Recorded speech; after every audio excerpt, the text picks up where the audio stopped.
Hi, my name is Yona. I'm the after school leader at Field Teen Center, and today I'm going to be talking about Never Look Back by Lilian Rivera, a retelling of the Orpheus and Eurydice myth with a Puerto Rican and Afro-Latino twist. I listened to the audiobook on the Libby app.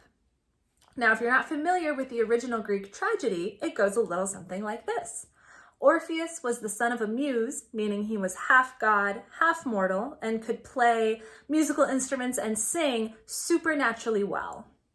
He fell in love with a human woman named Eurydice. They fell in love and were married, but on their wedding day, she was bitten by a poisonous snake and she died. But Orpheus loved her so much, he traveled to the underworld, which living people normally are not allowed to do. And he begged for her life and played a song that was so beautiful that the stones wept and the gods gave in and allowed him to bring her home. However, Hades, god of the underworld, gave them a condition. Orpheus would lead the way and Eurydice would walk behind him, but he wouldn't be able to hear her and she wouldn't be able to touch him. And he couldn't look back to check that she was there until both of them were safely above ground. Otherwise, she would disappear and return to the underworld forever. Unfortunately, because it is a tragedy, that's exactly what happens. Now, in Lilian Rivera's version, there are some similarities to the original myth, but there's some differences too. Our story begins in contemporary New York City, where we meet Orpheus, who is a bachata singer who likes to hang out with his friends and has some on-again, off-again things with girls, but nothing serious.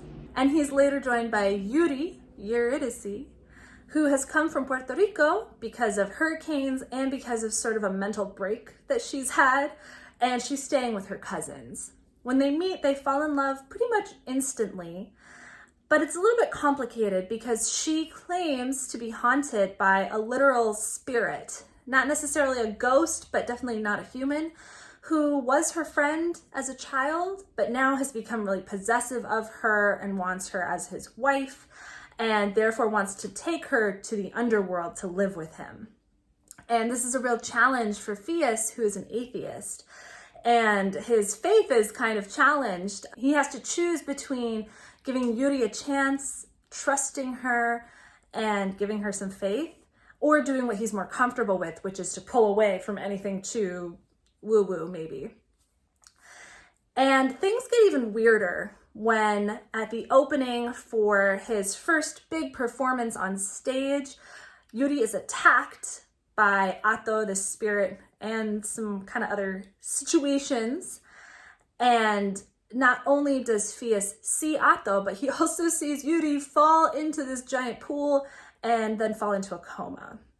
In the second half of our story, Orpheus is challenged to take on the role of Orpheus and go into the underworld, so things become much more surreal and mythological, and we encounter not the gods of the Greek pantheon like the original story, but some Taino gods from Puerto Rico, as well as, some birds and different plant life. The jungle that Yuri grew up near is very important in the story. And I think a lot of readers will appreciate knowing that in this version of the story, Yuri is a little bit more active than Eurydice is in the original myth.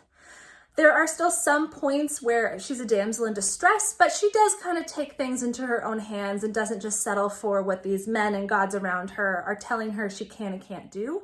So that's something to enjoy and look forward to. Another part of this story that I enjoyed was Orpheus's relationship with his dad, who by traditional measures is kind of a deadbeat, but also he's the one who's there for Orpheus in this moment of spiritual doubt and trying to figure out things with this girl that he likes, who's in medical trouble and he wants to help her.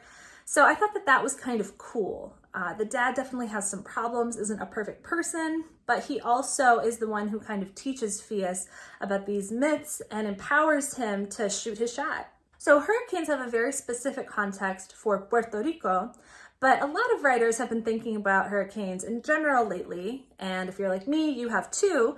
So if you want more stories kind of like this, you might also check out A Snake Falls to Earth, which has the threat of hurricanes looming over the characters for most of the story.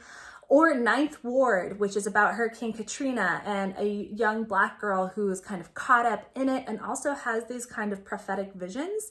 So definitely very adjacent to the type of storytelling that's happening here. I do think that Ninth Ward is aimed at younger readers compared to Never Look Back in particular, but it's still worth reading. If you're looking for more by Lilium Rivera, you might check out We Lit Up the Sky, which came out in 2021. It's got some similarities. Again, it's about Latinx characters. It has the same kind of storytelling and magical realism with like realistic elements and the world we know, but some surreal things that kind of happen inexplicably. But it's a very different kind of story. And I think that the ending is a little bit less uplifting than the ending we get in Never Look Back. But if you liked this story, you'll probably like that one and you should check it out. If you're looking for more book recommendations, you should follow us on Instagram, send us a DM, or you can email us. And the links for both of those will be in our description box. So I hope you have a great day and thank you for watching.